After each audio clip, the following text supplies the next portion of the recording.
समय हमारे देश भारत में जनतंत्र के अपहरण का खेल चल रहा है। लंबे समय से चल रहा है, चलना तो शुरू हो गया था 2014 से ही, लेकिन इस बीच कुछ तेजी पकड़ लिया है। हम लोगों ने देखा, मध्य प्रदेश में हम लोगों ने देखा, बिहार में हम लोगों ने देखा, मणिपुर में हम लोगों ने देखा, मिजोरम में हम लोगों ने देखा, मेघालय में हम लोगों ने देखा, और अभी अभी ताजा ताजा हम लोगों ने बिहार के बाद देखा झारखंड में।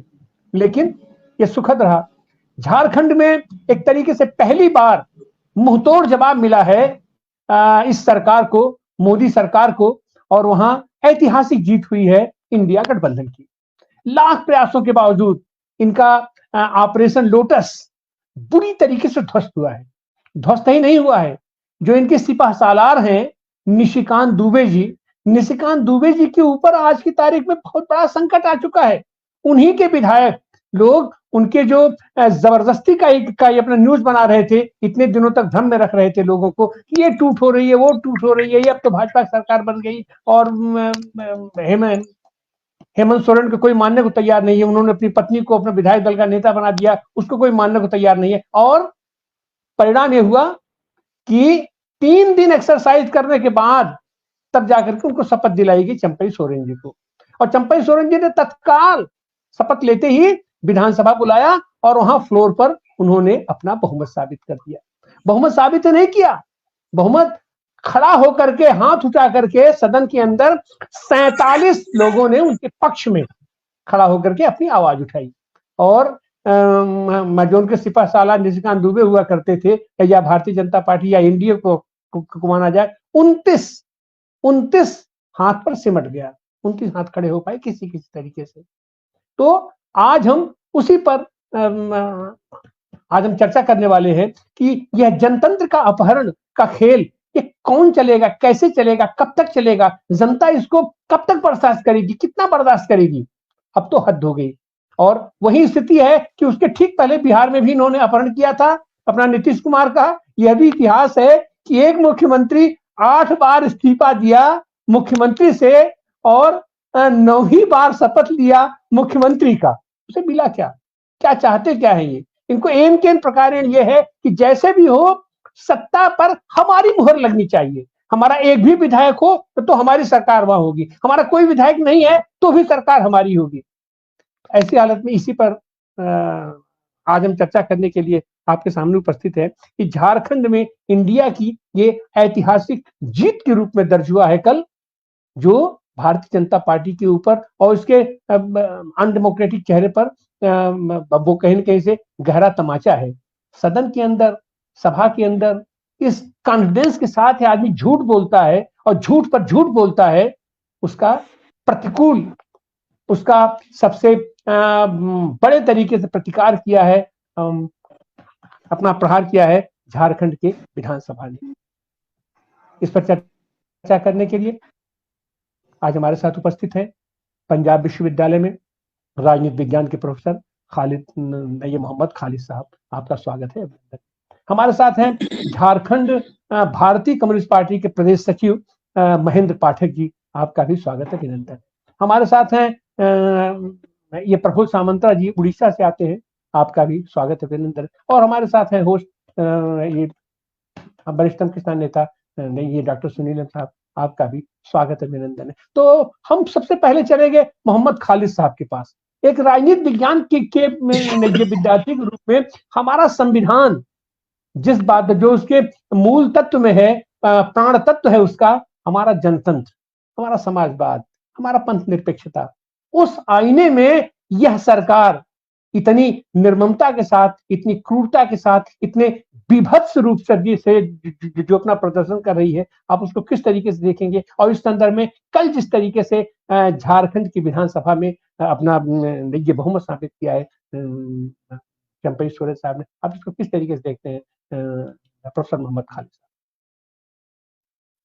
आपका बहुत बहुत धन्यवाद इस चर्चा में मुझे शामिल करने के लिए। देखिए, इस समय लोकतंत्र की ही बात नहीं बल्कि पूरे संविधान की बात करनी पड़ेगी। अभी एक दिन पहले ही ये कहा गया कि संविधान का बनाना जो था वो राम से प्रेरित था। यानी आप संविधान को एक उस तरफ ले जा रहे हैं जहां पर संविधान जो है वो सबको जोड़ने की बजाय एक तोड़ने का माध्यम बन जाए, साधन बन जाए। मैं कुछ कहूंगा, दूसरा कुछ कहेगा।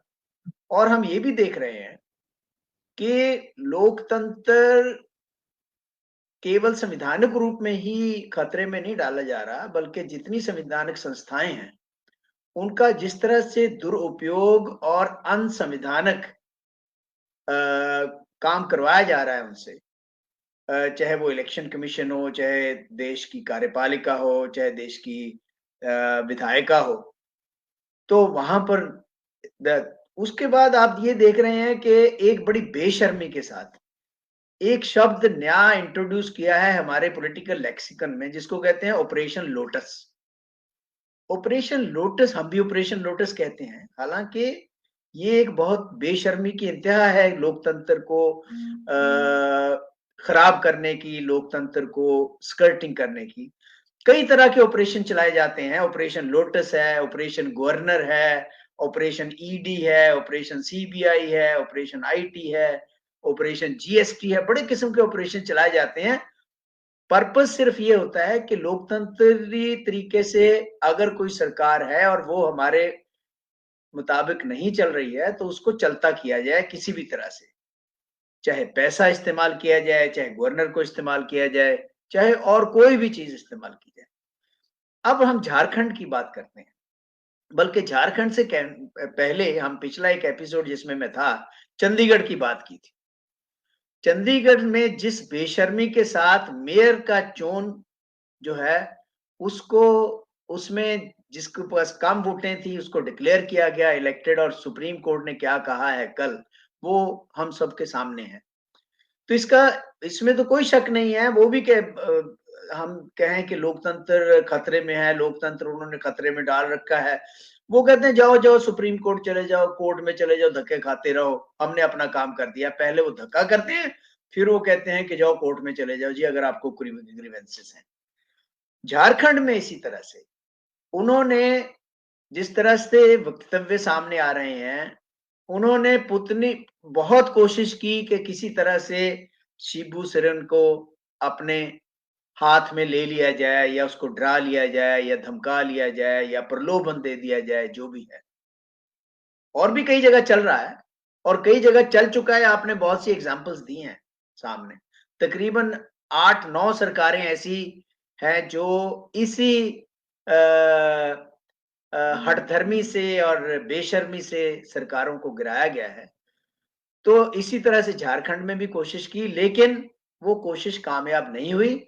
और ये एक सबक है इंडिया के लीडर्स के लिए भी, दूसरे मुख्यमंत्रियों के लिए भी, और हम सब के लिए भी, कि अगर कोई व्यक्ति खड़ा हो जाता है और वो इस चीज की परवाह नहीं करता कि कॉन्सिक्वेंसेस क्या होंगे, लेकिन मैं अपने उस पर अड़ा रहूंगा, तो ये चीजें जो हैं सामने आई हैं, और जिसकी वजह से वहां पर जो है जीत हुई है डेमोक्रेसी की, और अलायंस की जीत हुई है। और साथ में ये भी है कि वो सेंट्रल गवर्नमेंट जो ये कहती है कि आदिवासी आदिवासी आदिवासी, और आदिवासियों के की एक ही पॉलिटिकल पार्टी कितनी बड़ी है, और उसके लीडर को जिस तरह से कोशिश की गई, ये सब चीजें भी घड़ियाली एक तरह से वो हैं कि आप एक तरफ आदिवासी का रोना रोएं और दूसरी तरफ आदिवासी चीफ मिनिस्टर एक भी बर्दाश्त ना कर पाए, या उसको कहें या तो हमारे साथ आओ, अदरवाइज तो फिर ईडी और ऑपरेशन जो भी है वो सामने आएगा। इन चीजों को रखते हुए ध्यान में, ये एक बहुत बड़ी जीत है, और ये हर जगह होनी चाहिए। और हर जगह जो सीएम्स हैं दूसरे पॉलिटिकल दूसरे स्टेट्स में, उनको भी ये एग्जाम्पल सेट करना चाहिए। और उन्होंने कह दिया कि ये शिबू सोरेन 2 है सरकार, यानी कि सरकार हमारी ही है। हालांकि कितनी कोशिश की गई, और जैसे हर जगह की जाती है कि पैसा इस्तेमाल करो और एमएलए और वो खरीदो, कहाँ चार्टर्ड प्लेन करो और 5 स्टार होटल्स में उनको रोको, प्रलोभन दो, कुछ भी करो। ये चीजें जो है बड़ी बहुत, इस बात में बहुत खुशी है कि झारखंड ने एक एग्जाम्पल सेट की है।